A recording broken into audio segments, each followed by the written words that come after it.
almost everything you need to know. Hello நண்பா, Michael Angelo வந்து sculpting, painting, அப்புறம் ஆர்கிடெக்சர்ல ஒரு பெரிய மாஸ்டரா இருந்தாரு. எல்லாருமே அவர் பண்ற விஷயங்களை அதிகமா பாராட்டுவாங்க. ஆனா மைக்கேல் ஆஞ்சலோ என்ன சொல்றாருன்னா, நான் இந்த மாதிரி விஷயங்கள் பண்றதுக்கு எவ்வளவு ஹார்ட் ஒர்க் பண்றேன்னு தெரிஞ்சதுன்னா நான் பண்றதெல்லாம் எல்லாருக்குமே ஒரு பெரிய விஷயமாவே தெரியாது. நம்மள நிறைய பேர் வந்து ஒருத்தவங்க சக்சஸ்ஃபுல்லா இருக்காங்கன்னா அவங்க பிறந்ததுல இருந்தே டேலண்டடா இருக்காங்க. அப்புறம் அவங்க அந்த டேலண்ட்டை யூஸ் பண்ணி சக்சஸ்ஃபுல்லா மாறுறாங்க நம்ம நினைச்சுக்கிறோம். நம்ம எல்லாருமே கண்டிப்பா இந்த எண்ணத்தை மாத்திக்கணும். ஏன்னா நீங்க உங்களுக்கு தெரிஞ்ச எந்த டேலண்டடான பர்சனோட லைஃப் அனலைஸ் பண்ணி பார்த்தாலும் அவங்க ஸ்டார்டிங்ல ஒரு நார்மலான பர்சனா தான் இருந்திருப்பாங்க. ஆனா நீங்க வந்து அவன் டேலண்டடான பர்சன் அப்படின்னு ஈஸியா சொல்லிடுவீங்க. ஆனா அதுக்கு பின்னாடி அவங்க எவ்வளவு கஷ்டப்படுறாங்கன்னு நம்மளுக்கு தெரியறது இல்ல. எக்ஸாம்பிள், மோசார்ட்டை தான் எல்லாருமே ரொம்ப டேலண்டடான மியூசிக் கம்போசர்னு சொல்லுவாங்க. மோசார்ட் அவரோட லைஃப் டைம்ல நிறைய எக்ஸ்ட்ராடினரி மியூசிக்லாம் கிரியேட் பண்ணியிருக்காரு. அவருக்கு 17 வயசு இருக்கும் போதே மியூசிக் கம்போசிங்ல அவரோட ஸ்கில் எவ்வளவு நல்லா இருந்ததுன்னா யூரோப்போட ராயல் ஃபேமிலிஸ்க்கு முன்னாடி அவரை பெர்ஃபார்ம் பண்ண கூப்பிடுவாங்க. மோசார்ட் வந்து வெறும் 21 வயசுலயே அவரோட ஒரிஜினல் மாஸ்டர் பீஸ் மியூசிக்கை கிரியேட் பண்ணாரு. அதை பார்த்து உலகத்துல இருக்க நிறைய மாஸ்டர்ஸ் வந்து ரொம்ப ஆச்சரியப்பட்டாங்க. இந்த மாதிரி விஷயங்களை பார்த்துட்டு தான் சில பேர் அவன் செம்ம டேலண்டடான பர்சன் இவ்வளவு சின்ன வயசுல எப்படிலாம் பெர்ஃபார்ம் பண்றான் பாரு, கடவுள் தான் அவனுக்கு இதெல்லாம் கொடுத்துருப்பாங்க அப்படின்னு பேச ஆரம்பிச்சிடுவாங்க. ஆனா உண்மை என்னன்னா, மோசார்ட்டால 21 வயசுல மியூசிக்ல இவ்வளவு பெரிய மாஸ்டரா எதனால மாற முடிஞ்சதுன்னா அவரோட 21 வயசு லைஃப்ல 18 வருஷம் மியூசிக் கம்போஸ் பண்றதுக்கு அவரு பிராக்டிஸ் பண்ணிருக்காரு. நீங்க கேட்டது உண்மைதான். மோசார்ட் வந்து 3 வயசுலயே மியூசிக் கம்போஸ் பண்றதுக்கு பிராக்டிஸ் பண்ண ஸ்டார்ட் பண்ணிட்டாரு. ஏன்னா அவரோட அப்பா வந்து ஒரு ஃபேமஸ் மியூசிக் டீச்சரா இருந்தாரு. அவரு ஹவு டு டீச் கிட்ஸ் மியூசிக்னு ஒரு ஃபேமஸான புக்கையும் எழுதி இருந்தாரு. இதனால மோசார்ட்டுக்கு 3 வயசுல இருந்தே ஒரு பெஸ்ட் மியூசிக் டீச்சர் கிட்ட இருந்து ட்ரைனிங் கிடைக்க ஆரம்பிச்சது. அதுக்கப்புறமா அவரு பல வருஷமா நிறைய ஹவர்ஸ் பிராக்டிஸ் பண்ணதுனாலதான் யங் ஏஜ்ல ஒரு பெரிய மியூசிக் கம்போசரா மாறினாரு. ஆனா வெளி உலகத்துக்கு ஒரு 21 வயசு பையன் இவ்வளவு சூப்பரான மியூசிக்கை போட்டுட்டான்பா, பிறந்ததுல இருந்தே இவன் ரொம்ப டேலண்டடா இருந்திருப்பான், அதனாலதான் இவனால இதெல்லாம் பண்ண முடிஞ்சது அப்படின்னு பேச ஆரம்பிச்சிடுவாங்க. ஆனா மோசார்ட் வந்து எவ்வளவு பிராக்டிஸ் அண்ட் ஹார்ட் ஒர்க் பண்ணாருன்னா மியூசிக்கல் இன்ஸ்ட்ருமெண்ட்ஸ் பிளே பண்றதுனால அவரோட ஃபிங்கர்ஸே வளைஞ்சு டிஃபார்ம் ஆயிருக்கும். இந்த மாதிரியே நீங்க நிறைய சக்சஸ்ஃபுல் பீப்புளோட லைஃபை பார்த்தீங்கன்னா அவங்க எல்லாருமே நல்லா ஹார்ட் ஒர்க் பண்ணியிருப்பாங்க. ஆனா அந்த ஹார்ட் ஒர்க்கை கரெக்டான டைரக்ஷன்ல பண்ணுவாங்க. இதனால உங்க மைண்ட்ல ஏதாவது நெகட்டிவ் தாட்ஸ் இருந்தா ரிமூவ் பண்ணிடுங்க. எல்லாருமே பிறந்ததுல இருந்தே டேலண்டடா இருக்கிறது இல்ல. அவங்க சின்ன வயசுல இருந்தே thousands of hours பிராக்டிஸ் பண்றதுனால தான் அவங்க ஃபீல்டுல ஒரு மாஸ்டரா மாற முடியுது. இப்போ உங்களுக்கு டேலண்ட்டை விட ஹார்ட் ஒர்க் தான் இம்பார்ட்டன்ட்னு தெரியுது. ஆனா நம்ம எல்லாருக்குமே இந்த மாதிரி ஒரு மாஸ்டர் லெவல் அச்சீவ் பண்றதுக்கு எவ்வளவு ஹவர்ஸ் பிராக்டிஸ் பண்ணணும்னு ஒரு கொஸ்டின் வருது. நிறைய வேர்ல்டு கிளாஸ் அத்லீட்ஸ், பிசினஸ்மேன், சயின்டிஸ்ட்ஸை ஸ்டடி பண்ணி பார்க்கும்போது அவங்க எல்லாருமே அவங்க ஃபீல்டுல மாஸ்டரியை அச்சீவ் பண்றதுக்கு 10,000 hours வந்து பிராக்டிஸ் பண்ணியிருந்தாங்க. ஆமாங்க, நீங்க ஒரு விஷயத்துல வேர்ல்டு கிளாஸ் மாஸ்டரா மாறுறதுக்கு உங்களோட ஃபீல்டுல 10,000 hours வந்து பிராக்டிஸ் பண்ணியிருக்கணும். அதாவது வாரத்துல 5 நாளைக்கு டெய்லி 4 மணி நேரம் நீங்க அந்த விஷயத்துல டைம் ஸ்பெண்ட் பண்ணணும். இப்படியே 10 வருஷத்துக்கு பண்ணீங்கன்னா நீங்க அந்த ஃபீல்டுல வேர்ல்டு கிளாஸ் மாஸ்டரா மாறிடலாம். நம்மளோட டைம் ஓடிக்கிட்டே தான் இருக்கும். ஆனா அந்த டைம் ஏதாவது ஒரு ஃபீல்டுல இன்வெஸ்ட் பண்ணி வேர்ல்டு லெவல் மாஸ்டரி அச்சீவ் பண்ணோம்னா நம்மளால நிறைய பணமும் சம்பாதிக்க முடியும், ஃபேமஸாவும் மாற முடியும். உங்களால 4 hours ஸ்பெண்ட் பண்ண முடியலன்னா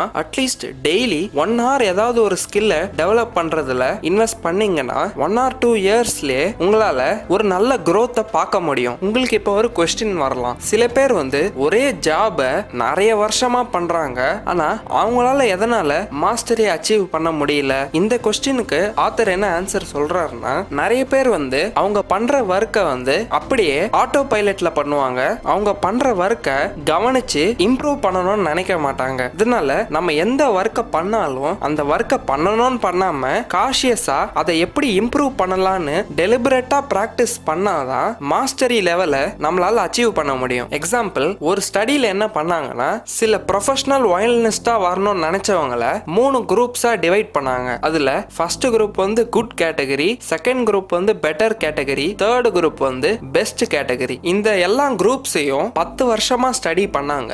அப்படி ஸ்டடி பண்ணும்போது என்ன தெரிஞ்சதுன்னா, இந்த பெட்டர் அண்ட் பெஸ்ட் குரூப்ஸ் வந்து ஒரு வாரத்துக்கு 24 ஹார்ஸ் வந்து அவங்க வயலினை யூஸ் பண்ணி பிராக்டிஸ் பண்ணிட்டு இருந்தாங்க. ஆனா இந்த குட் கேட்டகரியில இருக்கவங்க வந்து ஒரு வாரத்துக்கு வெறும் 9 ஹார்ஸ் தான் பிராக்டிஸ் பண்ணிட்டு இருந்தாங்க. இதனால நம்ம ஒரு விஷயத்துல அதிகமா டைம் ஸ்பெண்ட் பண்ணோம்னா நம்மளால எல்லாரை விடையும் பெட்டர் லெவலுக்கு வர முடியும். ஆனா இந்த பெஸ்ட் லெவலுக்கு வர்றதுக்கு நம்ம டெலிபரேட் பிராக்டிஸ் பண்ணணும். அதாவது நம்ம பண்ற ஒர்க்கை கான்ஸ்டன்டா எங்கெல்லாம் இம்ப்ரூவ் பண்ணலாம்னு காஷியஸா ஒர்க் பண்ணணும். அப்பதான் நம்ம பெஸ்ட் லெவலை அச்சீவ் பண்ண முடியும். ஜெனரலா ஒர்க் பண்றவங்க எல்லாருமே ஒரு 3 ஜோன்ஸ்குள்ள தான் ஒர்க் பண்ணுவாங்க. Number 1 comfort zone. இந்த ஜோன்ல ஒர்க் பண்றவங்க வந்து அந்த வேலையை முடிச்சா போதும்னு ஒர்க் பண்றாங்க. எந்த லெவல்லையும் இம்ப்ரூவ்மெண்ட் பண்ணணும்னு அவங்க யோசிக்கிறது இல்லை. அதனாலதான் சில பேர் வந்து அவங்களோட ஜாப்ல நிறைய வருஷம் ஸ்பெண்ட் பண்ணாலும் அவங்களோட ஃபீல்டுல மாஸ்டரா வர முடியறது இல்லை. செகண்ட் ஜோன் வந்து லேர்னிங் ஜோன். இந்த ஜோன்ல ஒர்க் பண்றவங்க வந்து அவங்க யூசுவலா பண்ற ஒர்க்கை பண்ணுவாங்க.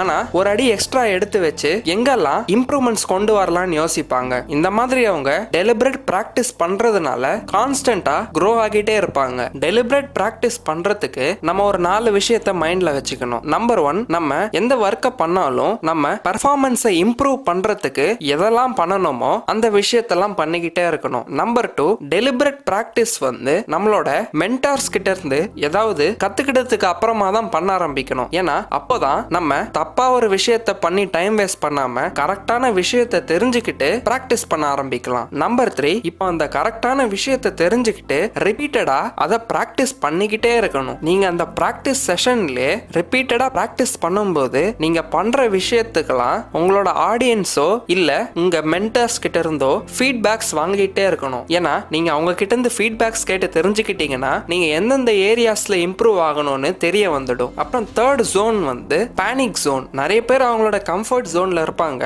திடீர்னு ஏதாவது மோட்டிவேஷன் வீடியோ பார்த்துட்டு நல்லா மோட்டிவேட் ஆனதுனால ஓவரா இம்ப்ரூவ்மெண்ட்ஸ்க்கு ஜம்ப் பண்ணிடுவாங்க. எக்ஸாம்பிள், டெய்லியும் நல்லா தூங்கிட்டு 11 மணிக்கு எந்திரிச்சிட்டு இருப்பாங்க. திடீர்னு ஒரு மோட்டிவேஷனல் வீடியோ பார்த்துட்டு 1-2 வாரத்துக்கு கண்டினியூஸா 4 மணிக்கு எந்திரிக்க ஆரம்பிப்பாங்க. அதுக்கப்புறமா அந்த மோட்டிவேஷன் போன உடனே திரும்ப அவங்களோட கம்ஃபர்ட் ஜோனுக்கே வந்துடுவாங்க. இதனால நம்ம டெலிபரேட் பிராக்டிஸ் பண்றதுக்கு எப்பயுமே லேர்னிங் ஜோன்ல ஒர்க் பண்றது நல்லது. நம்மள நிறைய பேர் வந்து நம்ம ஒர்க் பண்றதுக்கும் நமக்கு கிடைக்கிற ரிசல்ட்ஸுக்கும் ஒரு கிராஃப் போட சொல்லணும்னா லீனியரா இந்த மாதிரி ஒரு கிராஃபை வரைவோம். அதாவது நம்ம ஒர்க் பண்ண நமக்கு ரிசல்ட்ஸ் கிடைச்சிக்கிட்டே இருக்கும்னு நினைப்போம். நம்ம இந்த மாதிரி நினைக்கிறதுனால தான் ஸ்டார்டிங்ல ரிசல்ட்ஸ் கிடைக்காததுனால சீக்கிரமா குவிட் பண்ணிடுறோம். ஆனா நம்ம பிராக்டிக்கலா யோசிச்சு ஒரு விஷயத்தை பிராக்டிஸ் பண்ணும்போது கிராஃப் போட ஆரம்பிச்சோம்னா ஸ்டார்டிங்ல நம்ம நிறைய விஷயம் கத்துக்கிறதுனால இம்ப்ரூவ் ஆகிட்டே வருவோம். அப்புறம் ஒரு ஸ்டேஜ்ல கொஞ்சம் டைம்க்கு இம்ப்ரூவே ஆக மாட்டோம். இந்த ரீஜியனை நம்ம பிளாட்டூன்னு சொல்லலாம். திரும்ப நமக்கு எங்கெல்லாம் இம்ப்ரூவ் ஆகலாம்னு ஒரு ஐடியா கிடைக்கும். அப்ப டெலிபரேட்டா பிராக்டிஸ் பண்ணி திரும்ப இம்ப்ரூவ் ஆக ஆரம்பிப்போம். ஆனா நிறைய பேர் வந்து இந்த பிளாட்டூ ரீஜியன்ல நிறைய எஃபர்ட்ஸ் போட்டதுக்கு அப்புறமாவும் இம்ப்ரூவ்மெண்ட் ஆக முடியலன்னு குவிட் பண்ணிடுவாங்க. இதனால நீங்களும் இந்த மாதிரி குவிட் பண்ணாம இந்த கிராஃபை உங்க மைண்ட்ல வச்சுக்கோங்க. பிராக்டிக்கலா யோசிச்சு நீங்க ஒரு மாஸ்டரா மாறுற வரைக்கும் ஹார்ட் ஒர்க் பண்ணிக்கிட்டே இருங்க. ஸோ நம்ம இப்ப இந்த வீடியோவோட சம்மரியை பார்க்கலாம். ஒருத்தவங்க இப்ப சக்சஸ்ஃபுல்லா இருக்கிறாங்கன்னா வெளியில இருந்து பார்க்கறவங்களுக்கு அவங்களோட டேலண்ட் தெரியும். ஆனா அவங்களுக்கு மட்டும்தான் அந்த டேலண்ட்டுக்கு பின்னாடி இருந்த ஹார்ட் ஒர்க் தெரியும். அவங்க ஒரு ஸ்கில்ல மாஸ்டரா மாறுறதுக்கு ரொம்ப சின்ன வயசுலயே பிராக்டிஸ் பண்ண ஸ்டார்ட் பண்ணிடுறாங்க. நம்மளும் ஒரு வேர்ல்டு கிளாஸ் மாஸ்டரா மாறணும்னா அந்த ஃபீல்டுல 10,000 ஹவர்ஸ் ஸ்பெண்ட் பண்ணணும். இந்த 10,000 ஹவர்ஸை ஸ்பெண்ட் பண்ணி தான் நிறைய பேர் வந்து மாஸ்டரியை அச்சீவ் பண்ணியிருக்காங்க. ஆனா சில பேர் வந்து ஒரே ஜாப்ல நிறைய வருஷம் டைம் ஸ்பெண்ட் பண்ணி கூட ஏன் அவங்களால அந்த ஃபீல்ட்ல மாஸ்டரா மாற முடியலன்னா அவங்க டெலிபரேட் பிராக்டிஸ் பண்ணல. அவங்க அவங்களோட கம்ஃபர்ட் ஜோன்லயே ஒர்க் பண்ணதுனால இம்ப்ரூவ்மெண்ட்ஸ் பண்ணவே யோசிக்கல. நம்ம வேர்ல்டு கிளாஸ் மாஸ்டர்ஸா மாறுறதுக்கு லேர்னிங் ஜோன்ல டெலிபரேட் பிராக்டிஸ் பண்ணணும். நம்ம எந்த ஒர்க்கை பண்ணாலும் எங்கெல்லாம் இம்ப்ரூவ்மெண்ட்ஸ் கொண்டு வரலான்னு அந்த டைரக்ஷன்ல ஒர்க் பண்ணோம்னா கான்ஸ்டன்டா நம்ம க்ரோ ஆகிட்டே இருப்போம். நம்ம மோட்டிவேட்டட் ஆகி பேனிக் ஜோன்ல போய் ஒர்க் பண்ண ஸ்டார்ட் பண்ணோம்னா நம்ம போடுற எஃபர்ட்ஸ்க்கு உடனே ரிசல்ட்ஸ் தெரியாததுனால சீக்கிரமா குவிட் பண்ணிடுவோம். ஒரு ஃபீல்டுல மாஸ்டரா மாறதுக்கு நம்ம பிராக்டிஸ் பண்ண ஸ்டார்ட் பண்ணோம்னா நிறைய அப்ஸ் அண்ட் டவுன்ஸை ஃபேஸ் பண்ணுவோம். இந்த ரியலிஸ்டிக்கான கிராஃபை நம்ம மைண்ட்ல வச்சுக்கிட்டோம்னா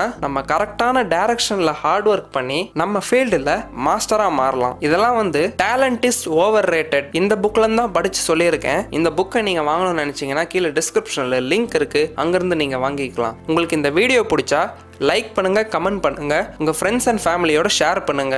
ஆல்மோஸ்ட் எவ்ரிதிங்க்கு சப்ஸ்கிரைப் பண்ணுங்க. சப்ஸ்கிரைப் பண்ணிட்டு அந்த பெல் ஐகானை கிளிக் பண்ணுங்க. சேனல்ல இருந்து எந்த வீடியோஸையும் மிஸ் பண்ணாம இருக்க. ஒரு ஃபீல்டுல மாஸ்டரியை எப்படி அச்சீவ் பண்ணணும்னு தெரிஞ்சுக்கிறதுக்கு மாஸ்டரி புக் ரிவ்யூ வீடியோவை நம்ம சேனல்ல இருந்து பாருங்க. எங்களை நீங்க இன்ஸ்டாகிராம்ல ஃபாலோ பண்ணணும்னு நினைச்சீங்கன்னா கீழே டிஸ்கிரிப்ஷன்ல லிங்க் இருக்கு, அங்கிருந்து நீங்க எங்களை இன்ஸ்டாகிராம்ல ஃபாலோ பண்ணலாம். கடைசியா தேங்க்யூ ஃபார் வாட்சிங்.